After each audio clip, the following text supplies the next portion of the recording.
નમસ્કાર મિત્રો, જય સિયારામ, બાપા સીતારામ। આજે મિત્રો અમે આવી પહોંચ્યા છીએ ખેડૂત નેતા। આમ કે તો ગુજરાતમાં અત્યારે જેનો ડંકો વાગે છે અને આમ જો કે પરિચય દેવાનો તો કઈ હોય નહીં। હું પણ આમ ગણી તો અઠવાડિયું હારે છું। તો સૌથી પહેલા અત્યારે ભરતસિંહને મારો એ પ્રશ્ન થાય છે કે અત્યારે જે ડુંગળીના ભાવ ખેડૂતોને હાવ એટલે હાવ એની મહેનત પ્રમાણે નથી મળતા, એટલે આમ કહે ને ખર્ચાના અડધાઈ નથી મળતા। તો અત્યારે ખેડૂતો આખા બધા જે આપણે સૌરાષ્ટ્રમાં વધારે ડુંગળીની અત્યારે શું કે વાવેતર થાય ને ઉત્પાદન થાય છે આમ ગુજરાતમાં, તો એ આખા સૌરાષ્ટ્રના કોઈ પણ ખેડૂતોને એવો વિચાર ન આવ્યો કે ભાઈ ડુંગળીના ભાવ એટલે હાવ આપણે ઓછા મળે। તો એવો કોઈ વિચાર ન આવ્યો ને એક માત્ર તમને જ તે કેવો એવો એમ વિચાર આવ્યો કે ભાઈ ખેડૂતોને હાવ અન્યાય થાય છે ને એના વિશે તમે જણાવશો? પરિચયની આપણે વાત કરી, પણ આ મારા બાપુ પિતાજી હતા એ પણ આવા લોકકલ્યાણના કામોમાં અગ્રેસર રહી ચૂકેલા છે અને નાનપણથી જ હું પણ આમાં સંકળાયેલો છું। પરિચયની કોઈ વાત ન હોય, પણ જ્યારે આવું કંઈક થતું હોય, પ્રહલાદ હતો એના બાપની સામે અન્યાય થતો તો લડી લીધું હતું, પાંડવો હતા તો જ્યારે અન્યાય થતો તો લડી લીધું। એટલે અમારે અન્યાયની સામે કે ખેડૂતોને ક્યાંક નુકસાન થતું હોય ને ખેડૂતોને ભયંકર યાતના વેઠવી હોય ત્યારે અમારે આ મેદાનમાં આવવું પડે છે અને એમાં કોઈ બીજી કાંઈ વાત કરવાની આવે જ નહીં, જેને લોકોને ન્યાય મળે અને સારું થાય એ જ કામ કરવાનું હોય। પણ અત્યારે ડુંગળીનો જે હળગતો પ્રશ્ન છે અને ગુજરાતમાંથી કોઈ ઉઠાવ્યો નહીં એવી વાત નથી, પણ ગુજરાતમાંથી કોઈ શરૂઆત ન કરી। આ શરૂઆત વિરોધ પક્ષોએ કરવી જોઈએ કે એના આગેવાનોએ કરવી જોઈએ, લોકો મત એને આપે છે પણ કોઈ અવાજ ઉઠાવવામાં બસ ટીવીમાં આવીને કે ફોટા પડાવી અને બે વેણ બોલીને પાછા છૂટા પડી જાય। પણ રચનાત્મક આંદોલન કે રચનાત્મક રીતેથી સરકાર સુધી અવાજ પહોંચાડવાનો એ મારો જૂનો અનુભવ છે। પણ ડુંગળીનો જે અત્યારે છે, ડુંગળીના ખેડૂતોને અત્યારે જે નુકસાની જઈ રહી છે અને ખુદ ખેડૂતો આપણી સમક્ષ રોતા હોય ને એ આપણાથી સહન ન થાય એવી વાત છે અને હાવ સમજના જેવી વાત છે। સામાન્ય માણસ સમજી શકે કે ખોટ ખેડૂત ખાય એ તો એને ભયંકર નુકસાન થતું હોય। અત્યારે ડુંગળીમાં ખેડૂતોને એક મણે જો આના ભાવ રહે તો 300, 400, 500 રૂપિયાની ખોટ જાય છે। હવે એને 700, 800 રૂપિયા મળતા હતા, ત્યાં સરકારને જો ચૂક આવી હોય તો પછી તો હવે અમારે ના છૂટકે મેદાનમાં જવું પડે અને એમાં લડવું જ પડે, એમાં ચલાવી જ ન લેવાય કોઈ પણ સંજોગોમાં। જો 1000 રૂપિયા ડુંગળીના સરકાર કરી દે તો સરકારને કોઈ એના ખજાનામાં મોટી ખોટ નથી પડવાની અને 1000 રૂપિયાની ડુંગળી ખેડૂત વેચે તો ખેડૂત પાછો કોઈ પણ દેશનો એક પણ ખેડૂત કરોડપતિ તો શું પણ લાખપતિ બનવાનો નથી। એને મજા આવે કે મેં પૈસા મને મળ્યા, મેં પરસેવો ખૂબ પાડ્યો, મેં મહેનત કરી અને મેં રાત દિવસ ઉજાગરા કર્યા અને મેં જે ખર્ચો કર્યો એનું મને થોડુંક વળતર મળ્યું। બાકી ખોટ એવડી મોટી થાય છતાંય જો ખેડૂત સહન કરી શકતો હોય તો સરકારની જે આ નીતિ રીતિ છે એની સામે અમારો વાંધો છે। આગામી 2 દિવસની અંદર પાછો જો આ નિર્ણય યોગ્ય રીતેથી લેવામાં નહીં આવે તો પાછું પણ આંદોલન શરૂ રહે છે। અમારું આંદોલન શરૂ જ હતું, પણ ભારતીય ના પ્રદેશના જે રાષ્ટ્રીય ઉપાધ્યક્ષ છે અને અમારા ભાવનગર જિલ્લાના સાંસદ છે શ્રીમતી ભારતીબેન શિયાળે અમને એના પ્રતિનિધિએ ખાતરી આપી કે તમારો પ્રશ્ન છે એ સરકાર 24-48 કલાકમાં ઉકેલી લે, એટલે અમે 2 દિવસ પૂરતી મુલતવી રાખ્યું છે। જો સરકાર આમાં ક્યાંય રમત કરશે કે પીછેહટ કરશે તો પાછું અમારું આંદોલન તો શરૂ જ રહેશે અને સરકારને આ ભાવ આપવા જ પડે। એમાં કોઈ સરકારને કોઈ દેશમાં કોઈ મોટો હાહાકાર થઈ જવાનો છે કે દેશની અંદર કોઈ ગંભીર પરિસ્થિતિ નિર્માણ થવાની છે એવું છે જ નહીં, પણ સરકારને કંઈક એની સત્તાનો અને જે અભિમાન અને ગુમાન છે એ સરકારને માટે યોગ્ય નથી એવી સરકારને પણ અમારી વિનંતી છે। કારણ કે ખેડૂતોને હેરાન કરી અને સરકાર શું કરવા માંગે છે એ તો જે સમજતા હોય એને જ ખબર હોય, પણ આ કોઈ એક આયોજન બંધ કાવતરું છે અને આયોજન બંધ રીતેથી નાસિકની બાજુમાં લુસણવાવ છે, ભારતનું મોટામાં મોટું માર્કેટ, ત્યાં એક બેસીને આખી આયોજન બંધ 4-6 મહિના અગાઉ મિટિંગ થાય છે અને ડુંગળીની અંદર કેમ રમત રમી જાવી એનું આયોજન બંધ કાવતરું દર વર્ષે નક્કી થાય છે અને છેલ્લા 10 વર્ષથી આ ડુંગળીમાં હું લડતો આવું છું। એના તમામ આધાર પુરાવા મારી પાસે છે અને જે કંઈ કહેવા માગું છું એ હું જવાબદારીપૂર્વક અને સમજણપૂર્વક અને આધાર પુરાવા સાથે કહું છું કે સરકારની મેલી નીતિ રીતિના કારણે જ અમારે ખેડૂતોને હેરાન થવું છે. અત્યારે જે ડુંગળી ખેડૂતોને રડાવે છે, ડુંગળી ખેડૂતોને રડાવે છે, એ વાત તદ્દન ખોટી છે. અત્યારે જો ખેડૂતોને રડવાનો વારો આવ્યો હોય ડુંગળીમાં, તો એ સરકારની બેધારી અને સરકારની નીતિને કારણે ખેડૂતોને ડુંગળીમાં રડવાનો વારો આવ્યો છે. એટલે સરકારે અમને રડાવ્યા છે ડુંગળીમાં, ડુંગળી અમને રડાવ્યા નથી. એવી જ રીતે અમારે કપાસ હોય, સિંગ હોય, એમાં પણ આ જ અમારી પરિસ્થિતિ છે.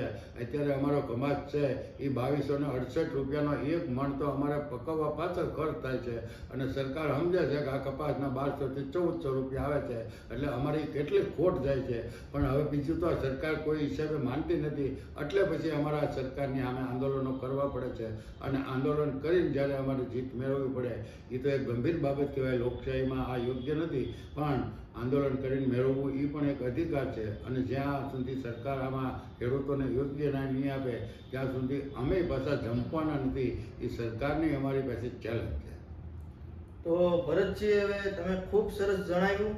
તો એક પ્રશ્ન મારો એ પણ છે કે તમે કેટલા વર્ષથી ડુંગળીને પકવો છો, ડુંગળીની ખેતી કરો છો, અને ડુંગળી પાછળ એક મણ ડુંગળી પાકે જ્યારે સોપણ થાય ત્યારથી યાર્ડમાં લાવી ત્યાં સુધીનો ટોટલ ખર્ચો મને કેટલો થાય એ જણાવશો દર્શક મિત્રોને? આમ તો હું નાનપણથી જ ખેતી કરું છું. મારે અત્યારે 65-68 વર્ષ થવા આવ્યા, પણ હું 5-7 વર્ષનો હતો, 10 વર્ષનો થયો ત્યાંથી તો સતત આ ડુંગળી કરતો હોઉં છું. મેં 40 વર્ષ સતત એક ધારી ડુંગળી કરી. હું મોટા પ્રમાણમાં ડુંગળીનું વાવેતર મેં કર્યું.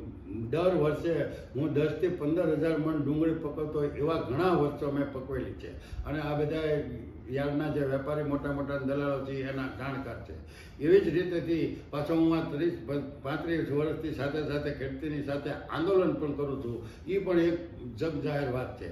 પણ ડુંગળીની જે 1 વીઘે ખર્ચની જે ખેતીવાડી ખાતાના કે એના કોઈ નિયામકો કે ખેતી કલ્યાણ વિભાગના જે આગેવાન નેતાઓ અધિકારીઓ વાત કરે છે, અને જે નેતાઓ જે કહે છે એ તદ્દન ખોટી વાત છે.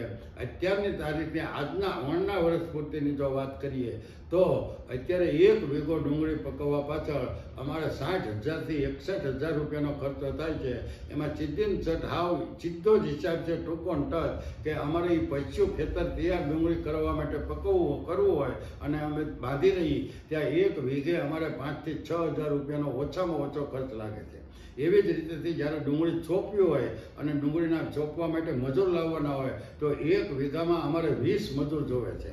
એટલે એક મજૂરની દાડી અત્યારે 40 રૂપિયા મજૂરી દેવી પડે છે. એટલે 8,000 રૂપિયાનો અમારે એ ખર્ચ થાય છે. એવી જ રીતેથી અમારે કળી ચોપવી હોય કે રોપ ચોપવો હોય તો એના બિયારણનો જે ભાવ છે એ 10,000 થી 15,000 રૂપિયા છે. 1 વીઘામાં 10,000 થી 15,000 રૂપિયાનું બિયારણ જોવે. અને ડુંગળી જે છે એ 3 મહિનાનો રોકડીઓ તાત્કાલિક પાકી જતો મોલ છે એવું જો કોઈ કહેતું હોય તો એ વાત તદ્દન ખોટી છે. રોપની ડુંગળી છે એ અમારે 2 મહિનાનું તો રોપ કરવો પડે અને પછી 4 મહિને ડુંગળી પાકે, એટલે 6 મહિનાનો એ પાક છે. અને કળીની ડુંગળી છે એ તો 12 મહિનાનો પાક છે. આ વર્ષે અમે કળી કરી તો ગયા વર્ષે ચોપાય, એટલે અમારે એનો જે બિયારણનો ખર્ચો છે એ જ 15,000 રૂપિયાનો છે. એવી જ રીતેથી એને ખાતર, દવા, એને પાણી, એ જે ખર્ચ છે એ જ પણ અમારે 10,000 થી 15,000 રૂપિયાનો 1 વીઘે થઈ જાય છે. અને એવી જ રીતે જ્યારે પાકે અને એને ખેંચવાની થાય અને તૈયાર કરવાની થાય ત્યારે પણ અમારે 1 વીઘાની અંદર 20 મજૂર જોવે છે. એટલે ત્યારે પણ અમારે 8,000 રૂપિયા જેવો જ ખર્ચો સીધો થાય છે.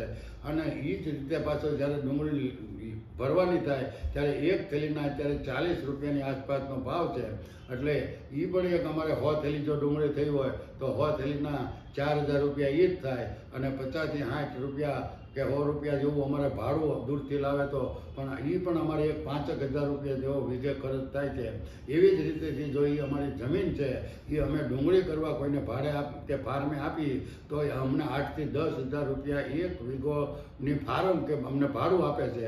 તો એ અમારું જો ભાડું અમારે તો ગણવું તો પડે ને, એટલે એ ભાડું જો ગણી તો 8,000 થી 10,000 રૂપિયા એ ભાડું થાય. અમને અમારા જે ઘરના સભ્યો છે કે અમે જે ખેડૂત છે પોતે એ રોજ ડુંગળીના ખેતર જતા હોય, આંટો મારતા મારતો હોય, એની દેખરેખ રાખતો હોય, એ બધો ખર્ચ ગણી તો એ પણ અમારો 1 વીઘે 8 થી 10 હજાર રૂપિયાનો થાય છે. એટલે ટોટલ જો અમે ડુંગળી અત્યારે પકવી લઈ ત્યાં ઓછામાં ઓછા અમારે 8 થી 61 હજાર રૂપિયાનો ખર્ચો થાય છે. તેમ છતાંય જો કોશીના નિષ્ણાતો કે એના કોઈ આગેવાનો કે કોઈ પણ મારી સાથે ચર્ચા કે એની સાથે એના આંકડા લેવા તૈયાર હોય તો હજી હું આંકડા આપવા તૈયાર છું અને એમાં હજી 10,000 રૂપિયાનો 1 વીઘે ખર્ચો વધારી દેવાની મારી સંપૂર્ણ જવાબદારીપૂર્વક હું કહું છું. તો ભરતજી, તમે આ જે ખર્ચો થાય એની સરસ રીતે વાત કરી. હજુ એક મારો પ્રશ્ન એ થાય છે કે આજથી અંદાજે 30 થી 35 દિવસ પહેલા હું અહીંયા મહુવા માર્કેટમાં આવ્યો હતો. ત્યારે માર્કેટમાં મેં હરાજી થતી હતી, ભાવ જોયો તો ભાવ મારા ખ્યાલ પ્રમાણે મને ખ્યાલ છે કે 1141 રૂપિયા એક મણનો ભાવ બોલાણો હતો. 1141 રૂપિયા. તો અત્યારે હારામાં હારી ડુંગળી અત્યારે હું જોઈને આવ્યો માર્કેટમાં હરાજી થતી હતી ના, તો હારામાં હારી ડુંગળી હતી. મેં જોયું મારી આંખે નજરે ના ઉભા રહીને તો 350 રૂપિયા હતા. ક્યાં 1141 ને ક્યાં 350 રૂપિયા. તો એ ભાવ ઘટવાનું અત્યારે કેમ આ તાત્કાલિક ખાલી 30 દિવસમાં આમ થઈ ગયું, એનું શું કારણ હોઈ શકે એમ? છીતીન શર્ટ આવ સરળ વાત છે કે 1100 થી 800 રૂપિયા સુધી ડુંગળીનો ભાવ આવતો હતો. ગઈ 8મી ડિસેમ્બર સુધી સરકારે રાત્રે જે 12 વાગે નિકાસબંધી 8 તારીખે જાહેર કરી એટલે બીજા જ દિવસે સવારમાંથી 400 થી 300 રૂપિયા ભાવ થઈ ગયો અને આજે ઈનો જ ભાવ છે. એટલે એનું સીધું જ ગણિત છે, સરકારે નિકાસબંધી કરી એટલે આ ભાવ ઘટી ગયા. અને વાત એ સાચી છે, જે નિકાસ બહાર જતી હતી એ ડુંગળી બંધ થઈ ગઈ. હવે દેશમાં જે ખાવા પૂરતી ડુંગળી છે એ તો જથ્થાબંધ છે એટલે પછી દેશમાં લેવલ ઓછી હોય એટલે વેપારીને કંઈ પોહાય નહીં એટલે વેપારીએ ભાવ ઘટાડી દીધા. એમાં વેપારીનો કોઈ દોષ નથી, પણ સરકારને બીજું કાંઈ કરવાની જરૂર નથી કે નિકાસબંધી હટાવી લે અને બહાર જે એક્સપોર્ટ કરે છે વેપારી મોટા મોટા એ લોકો પાસેથી એક્સપોર્ટ ડ્યુટી ખાલી ઘટાડી દો ને તો તમને થોડીક આવક ઓછી થાય. એ જ ને, ખેડૂતો તો ખુશી રહે ને. તમે ખાલી એક્સપોર્ટ ડ્યુટી ઘટાડી દો. અમે બહુ મોટી કાંઈ વાત કે બહુ મોટો આમાં નફો લઈ લેવો એવી અમારી વાત નથી, પણ ખેડૂતોએ એની પરસેવાની મહેનત કરી હોય, રાત દિવસ લોહી પાડ્યું હોય, એમાં રાતના નાગને વીંચીને સિંહને દીપડાને એના માથા કચરીને અમે જ્યારે આ ડુંગળી પકવી હોય અને જ્યારે એનું અમારે કાંઈ ન હોય ત્યારે એ તો આપણામાં કહેવત છે ને કે દેહના દર્દ છે એ તો દર્દી જાણે, આ વૈદ્યોને નથી સમજાતું. એટલે આપણા દેહની અંદર જે અમારું દુઃખ છે એ તો અમને ખેડૂતોને જ ખબર હોય, આ સરકારને સમજાતું નથી. એટલે અમારે સરકારને કહેવું પડે છે. અને આ ડુંગળીમાં અત્યારે જે ખેડૂતો રાતા ભણ્યા આખા પરિવાર સહિત રોવે છે ને એનું મૂળ જો કારણ હોય ને તો સરકારે અમને રોવડાવ્યા. સરકારે અમને રોવડાવ્યા એટલે અમારે ડુંગળીમાં આ રાતા પાણીએ રોવાનો વારો આવ્યો. બાકી ડુંગળી તો અમને કમાવ દીકરો થઈને અને પૈસા દેવા જ આવી હતી, પણ સરકારે માથે ઊભા રહીને આ કાતર મારીને અમને કાપેલા છે. એટલે એ બદલો તો અમે લેશું જ તે. અને આ ડુંગળીના ભાવ જ્યાં સુધી સરકાર નિકાસબંધી નહીં હટાવે ત્યાં સુધી મારું આંદોલન પણ શરૂ રહેશે. આવનારા ટૂંક દિવસની અંદર અત્યારે ભારતીબેન શિયાળા સંસદ સભ્યએ કીધું છે કે 2 દિવસની અંદર ખેડૂત તરફી ન્યાય આવી જશે. એક મનસુખભાઈ માંડવીયા પણ કહે છે, પણ હજી અમને કોઈ લેખિત ખાતરી કે સરકાર તરફથી કોઈ નિર્ણાયક નિર્ણય આવ્યો નથી. ત્યાં સુધી અમે એ કોઈ વાત સ્વીકારવા તૈયાર નથી. પણ જ્યાં સુધી આ આંદોલન અમારું શરૂ જ રહેશે કે ખેડૂતોને ડુંગળીના પૂરતા ભાવ નહીં મળે, પૂરતા ખેત પેદાશના એને ભાવ નહીં મળે. અત્યારે હું તમને કહું, કપાસ જ જે છે એ અમારે 2268 રૂપિયાની આસપાસ 1 મણ કપા પકવવા પાછળ ખર્ચ થાય છે. આવડા જે લોકો આંકડા મેકે છે ને એ આંકડાની સાથે મને ક્યાંય મેળ પડતો નથી. એ આંકડા જો એને 600 રૂપિયામાં કે 500 રૂપિયામાં મણ કપાસ પાકી જાય છે, એ આંકડા લઈને આવવું હોય તો એ મારી પાસે આવે તો હું એને સમજાવું કે તમે 500 રૂપિયા શેના ગણો છો, 1 મણ કપાસ 500 પાકી જાય. આ 2268 રૂપિયામાં પાકી જાય એ મારી પાસે આંકડા છે.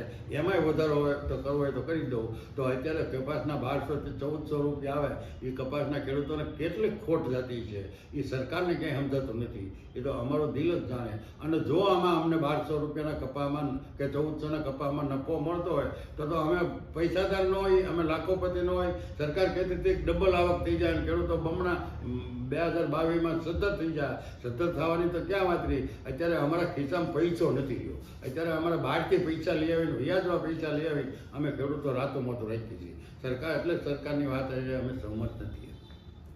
હજુ ભરતજી એક મારા પ્રશ્ન થાય છે કે આપણે આ સૌરાષ્ટ્રમાં એમાંય તે સૌરાષ્ટ્રમાં ભાવનગર જિલ્લામાં ખાસ કરીને દરિયાકાંઠાના જે ગામો છે એમાં બધાય પાસે જમીન હોય નહીં ઘરની. તો એ લોકો આમ કહે ને તો અત્યારે આ મોંઘવારી પ્રમાણે અત્યારે વીઘાના 6,000 થી લઈ અને 8,000 રૂપિયા ડુંગળી પકવવા માટે આપતા હોય છે. તો એ લોકોએ તો ડુંગળી પકવવા હાટું કોક પાસે ઉછીના લીધા હોય, એગરાના બાકી હોય, તો એ લોકોને તમે શું સંદેશ આપશો એમ? ભાવનગર જિલ્લાની અંદર અને ખાસ કરીને મહુવા તાલુકાના જે કાંઠા વિસ્તારના જે ડુંગળીના નિષ્ણાત છે ને, એ લોકો મજૂર લોકો પોતાની જમીન ન હોય ને એવા ખૂબ લોકો ખેડૂતોની ફાર્મે જમીન રાખે, જેને આપણે ભાડું કહીએ છીએ, ભાડે જમીન રાખીને ડુંગળી કરે છે. એને તો અમારી કરતાં ઘણો ખર્ચોય વધી જાય છે, કારણ કે એને પોતાનું ગામ છોડી જવું પડે, બીજા ગામમાં જવું પડે, ત્યાં અજાણ્યા વિસ્તારમાં જવું પડે, અજાણ્યા તાલુકામાં જવું છે. અમારા મહુવા તાલુકાના ખેડૂતો, આપણા જે મજૂરો છે એ ડુંગળી ફાર્મે રાખે છે, એ ઘણા ગીર સોમનાથમાં રાખે છે, ઉનામાં રાખે છે, હળવદમાં રાખે છે, એટલે ક્યાં દૂર સુધી એને જવું પડે છે. એટલે એ ખર્ચો એને ખૂબ મોટો વધે છે અને એ લોકોને એક વીઘે અમારી કરતાં 8 થી 10,000 રૂપિયા આ જમીનના ફાર્મનો ખર્ચો ખેડૂત કરતાં વધારે લાગે છે. પણ એ ફાર્મે અમારે કે ભાડુંનું ખેડૂતને ગણવાનું તો ખરું ને. જો નો ફાર્મે દીધું હોય ખેડૂતે કર્યું હોય તો ખેડૂતનું જમીનનું ભાડું કરવાનું, નહીંતર અમારી કરતાં તો મજૂર જે ભાગવું રાખે છે ને અને ફાર્મે રાખે છે એને ખૂબ મોટી નુકસાની જાય છે. પણ એવા કયા કોને અત્યારે એવા કેટલાય મજૂર છે મને મહુવા તાલુકાની જોવા મળે છે કે આ વખતે મારે દીકરા દીકરીઓના લગ્ન કરવા હતા પણ બંધ રહ્યા, અને અમારા ઘરમાં ઘરેણાં હતા કે કંઈક 2 માલઢોર હતા કે નાનું મોટું કંઈક કિંમતી ચીજ હતી, એ અમારે વેચીને લેવાનું દેવું પડ્યું. પણ એ આ સરકારને તો કંઈ ખબર હોતી નથી. હું જમીન ઉપર લડવાવાળો 35 વર્ષથી માણસ છું, એટલે મને તમામનો અનુભવ છે. દરિયાકાંઠાનો તો મને ખૂબ મોટો અનુભવ છે અને એ લોકોને તો હું ખૂબ સારી રીતે એ મને જાણે છે. એટલે આ સરકારને એ ખબર હોતી નથી. એને તો બસ એના મત મળી જાય અને જીતી જાય, પછી ક્યાં કોનું કેમ ગોઠવી નાખવું એ ગોઠવણીનું જ હોય છે. લોકોનું ક્યાં ભલું કરવું એ સરકારની ક્યાંય દૂર સુધી નજર પૂગતી નથી એવું મને લાગે.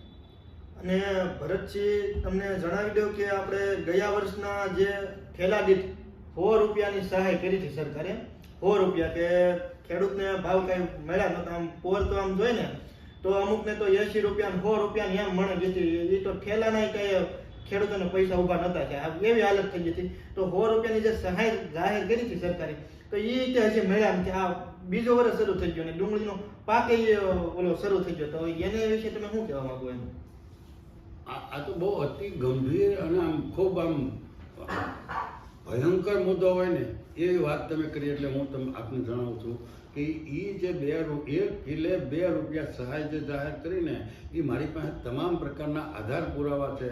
મેં મહુવાની અંદર ફેબ્રુઆરી મહિનાની અંદર મહુવાની અંદર એક મોટું જબરદસ્ત સંમેલન ખેડૂત વેદનાનું બોલાવ્યું. ત્યાર પછી અઠવાડિયા પછી ભાવનગરની અંદર માર્કેટિંગ યાર્ડમાં અમે ખેડૂત આક્રોશ સંમેલન બોલાવ્યું અને જ્યારે જબરજસ્ત એનો પડઘો પડ્યો કે ભાઈ તમે કોઈ પણ હિસાબે અમને 1 કિલે 15 રૂપિયાની સહાય આપો. મારી પાસે અત્યારે જ અહીં મારી તેલામાંય છે એ પત્રો કે મેં સરકારને રજૂઆત કરી છે કે તમે અમને 1 કિલે 15 રૂપિયા સહાય આપો, એટલે કે મને 300 રૂપિયાની સહાય આપો તો જ અમે બચી શકીએ.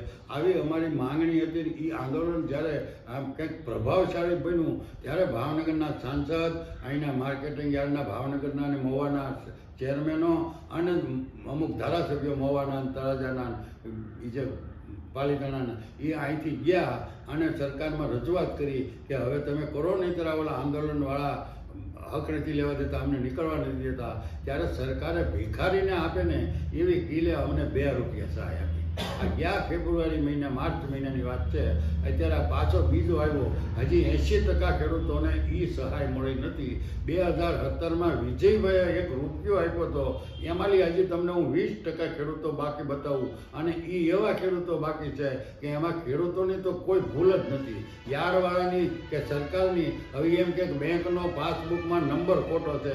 હવે ત્યાં અગાઉથી અમારી બેંકની પાસબુક હાલતી હતી, આજે અમારી બેંકની પાસબુક હાલે છે, તો તમારામાં બેંકની પાસબુકમાં નંબર ભૂલ થયો હોય તો એ તો તમારી ખામી છે.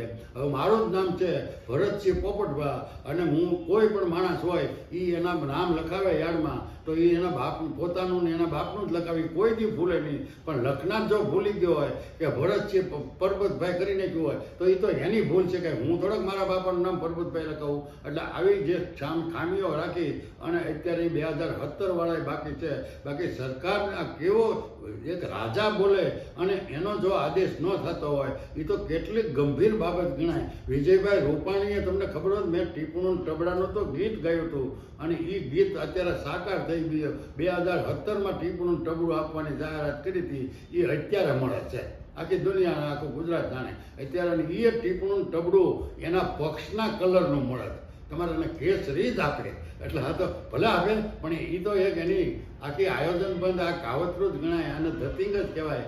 એટલે આ કેસ એની 2017ની જાહેરાત કરેલું ટીપણું અત્યારે મળે છે અને મફત આપવાની વાત હતી તો અત્યારે ખેડૂતને 2,500 રૂપિયા આપવા પડે છે અને 2,000 રૂપિયા તમારા ખાતામાં જમા થાય. 500 રૂપિયાનું ટીપણું તો તોય છે મૂળ ટીપણું જે 500 રૂપિયાનું છે.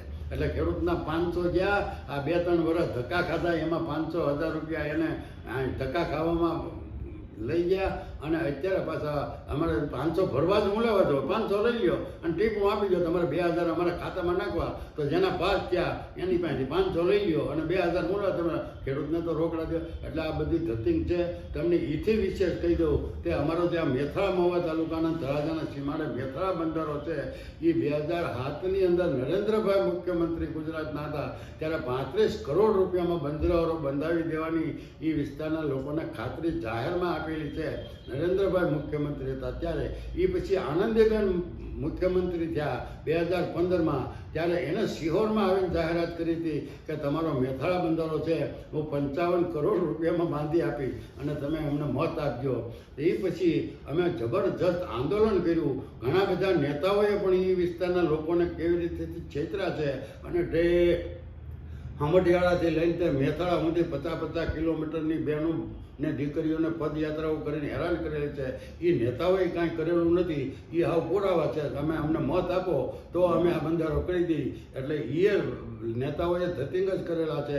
પણ આનંદીબેનના 55 કરોડ રૂપિયાનો એ થયો નહીં. ત્યાર પછી મેં અહીંના અમારે પ્રતાપભાઈ કોળે સમાજના હતા એ તો ત્યારે નથી પણ અમે 2 જ મહિના આંદોલન કર્યું વિસ્તારમાં અને 13થી 14 ગામની અંદર રાત દિવસ અમે મહેનત કરી અને ખેડૂતોને વિસ્તારના લોકોને એકઠા કર્યા અને 2018માં ફેબ્રુઆરીની 9 તારીખે અમે અહીંયા મહુવા અને તળાજા અલ્ટિમેટમ આપી દીધું કે 18 તારીખ સુધીમાં સરકાર જો બંધારો નહીં બાંધે તો અમે બંધારો જાત મહેનત જિંદાબાદ કરીને બાંધવાના છીએ.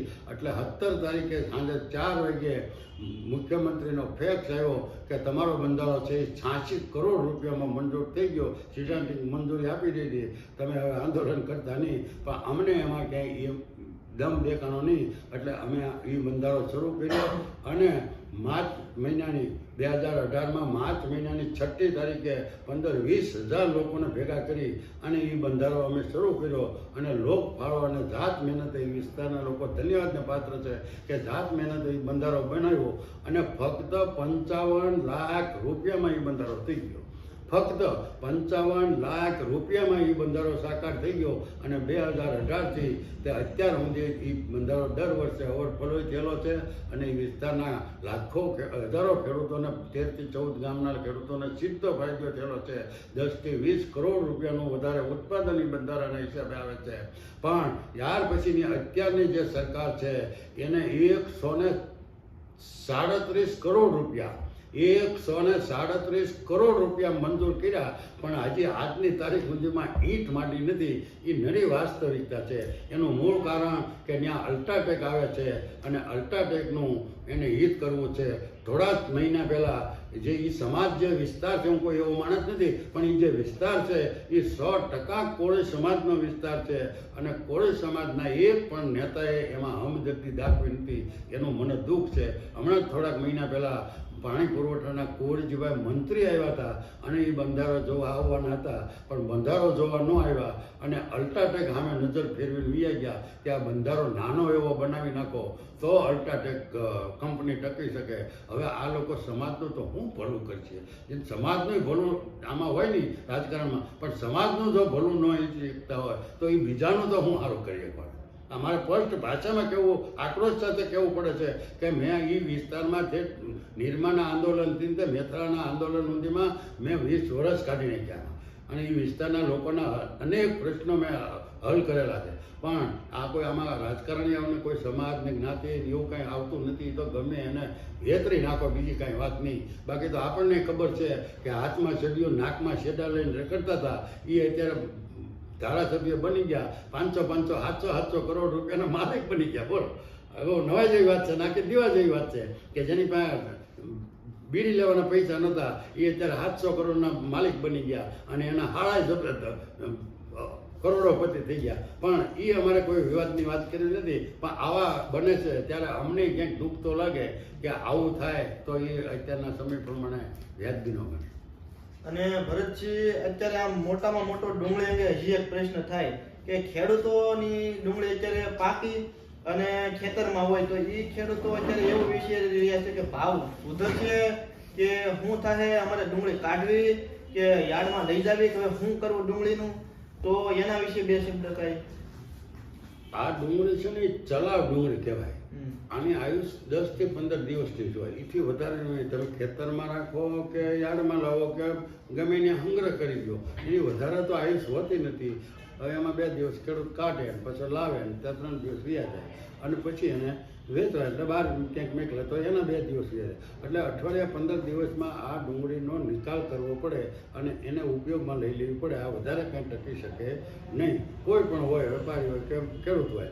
એટલે જ આ ખેડૂત યાર્ડના ભાવનગર અને મહુવા માર્કેટિંગ યાર્ડ અને અહીંના જે નેતાઓ છે એ એટલે જ કાવતરું એવું કર્યું અને મને એવી રીતે કીધું કે તમે ડુંગળીની હરાજી બંધ કરાવો, ડુંગળી ખેડૂતોને લાવતા બંધ કરાવો. એટલે ખેડૂતોને જો હું ડુંગળી લાવતા બંધ કરી દઉં અને ખેડૂતો જો અઠવાડિયું 15 દી ડુંગળી કે 5 દી ન લાવે એટલે એ ડુંગળી ખેડૂતોની ખેતરમાં બગડવા માંડે. એટલે ખેડૂતો ઓટોમેટિક એમ કે ગળે આવી જાય કે ભાઈ જે ભાવ આવવો હોય એ આવે, 200 આવે તો 200 આવે, 500 આવે તો 500 આવે, પણ ડુંગળીનો નિકાલ કરવો છે. એટલે આયોજન બંધ એનું કાવતરું હતું, એને મારી પાસે ડુંગળી બંધ કરાવી હતી પણ એને પોતે બંધ કરી અને ખેડૂતો વિખર્યા, કારણ કે એને પછી કોઈ ઉપાય નહોતો અને ડુંગળી બંધ કરતા એને કરાઈ ગઈ. હવે આ ડુંગળીનું હું એ કહું છું, મેં ભાવનગરે કીધું દરેક ભાઈ ડુંગળી અમારે હરાજી બંધ કરાવવાની નથી, ડુંગળીની 1 સેકન્ડ અમારે ક્યાંય રોકવાની નથી, ડુંગળી કોઈ પણ ભાવે વેચાય એ અત્યારે શરૂ જ રાખો. પણ અમારું આંદોલન શરૂ રહે છે જ્યાં સુધી ડુંગળીની આ વિકાસબંધી નહીં હટે ત્યાં સુધી અમારું આંદોલન શરૂ રહે છે. હવે અત્યારે રોજ મહુવાની અંદર 50,000, ભાવનગરમાં 50,000, ગોંડલમાં, ઉપલેટામાં, ધોરાજીમાં, હવે ગુજરાતની અંદર લગભગ 2-5 લાખ થેલાની રોજની આવક છે. હવે એ અઠવાડિયું બંધ થઈ જાય તો પછી ક્યાં જબરી, એ તો બહુ મોટો ઇતિહાસ એનો થઈ જાય અને ખેડૂતોને કોઈ પણ ભાવે કાઢવી પડે. એટલે આ એનું એક રમત અને કાવતરું છે. કાવતરાને હું કોઈ સંજોગે પાર પડવા દેવાનો નથી. અઠવાડિયાની અંદર ગમે એમ કરીને આ સરકાર સામે લડીને પણ અમે આંદોલન શરૂ રાખ્યો અને તેમાં જો સરકાર તેમ છતાંય નહીં માને તો પછી 24માં અમે 26 ઉપર ગંભીર અસર પડે અને એના તબેલા સાફ થાય ને એવા પ્રોગ્રામ કરતા અમે પાછા હચકાશું ને. સરકારને મત પેટી જો એ વિકાસબંધી નહીં હટાવે તો અમે મતબંધી કરી દેવું. તો હવે છેલ્લે ખેડૂતોને તમારા 2 શબ્દમાં શું તમે આમ કહેવા માંગો છો કે હવે ખેડૂતોએ શું કરવું જોઈએ ભાવ અંગે, એમ હાવ ટૂંકમાં? આમ તો ટૂંકે હાવ સીધી સરળ વાત છે. ખેડૂતોની જો એકતા હોય ને અને સંગઠન મજબૂત હોય તો કોઈ જાતનો વાંધો નહીં આવે.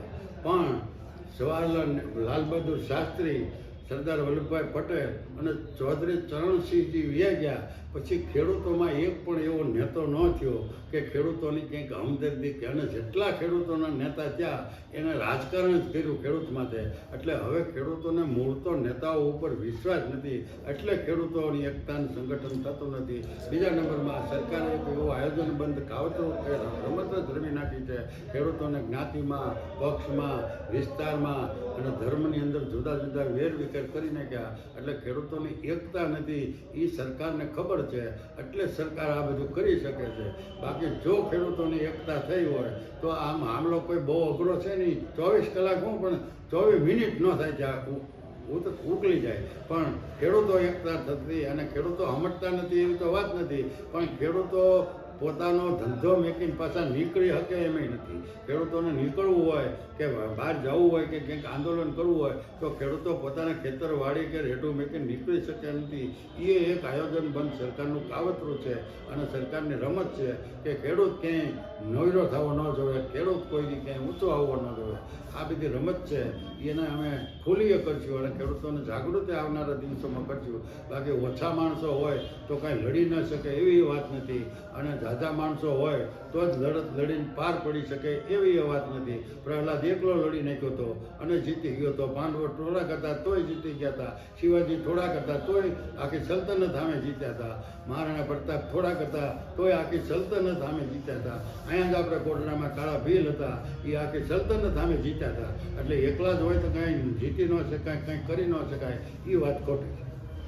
તો મિત્રો આમ જોઈએ ને તો વર્તમાન સમયમાં સરદાર વલ્લભભાઈ પટેલ, લાલા લજપત રાય, ભગતસિંહ, સુખદેવ, રાજ્યગુરુ જે રીતે આઝાદી પહેલા જેને પોતાના પ્રાણ ત્યાજી દીધા હતા રાષ્ટ્ર માટે, એ રીતે વર્તમાનમાં મારા ખ્યાલ પ્રમાણે જો આમ કહીએ ને તો અઠવાડિયું સતત આમ કહીએ તો 10 થી 12 દિવસ સતત ખેડૂતો માટે બપોરનું ખાવાનું સૂકી જાય, સાંજે પણ ખાવાનું સૂકી જાય, છતાં પણ ટકુ સાંડી અને ખેડૂત માટે સતત ઊભા રહેનાર વ્યક્તિ હોય ને તો ગુજરાતમાં મારા ખ્યાલ પ્રમાણે, કારણ કે મેં સોશિયલ મીડિયામાં યુટ્યુબ, ઇન્સ્ટાગ્રામ, ફેસબુક, બીજા અન્ય સોશિયલ મીડિયામાં પણ જોયેલું.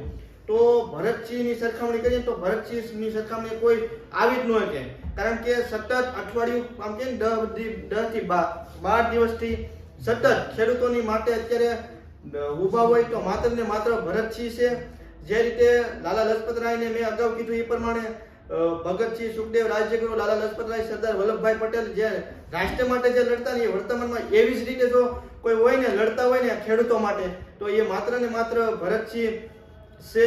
અને ભરતસિંહ તમારો ખૂબ ખૂબ આભાર. એટલો બધો તમે અમારી માટે સમય કાઢ્યો તે માટે તમે તમારો હૃદયથી આભાર, ખૂબ ખૂબ આભાર. તો મિત્રો હવે આ વિડીયોને વિરામ આપશું. તો આ વિડીયો તમને ગમ્યો હોય તો મિત્રોને આ વિડીયોની લિંક શેર કરજો અને ચેનલને સબસ્ક્રાઇબ કરજો. તો ફરી મળીશું હવે નવા વિડીયોમાં. ત્યાં સુધી જય સિયારામ, બાપા સીતારામ.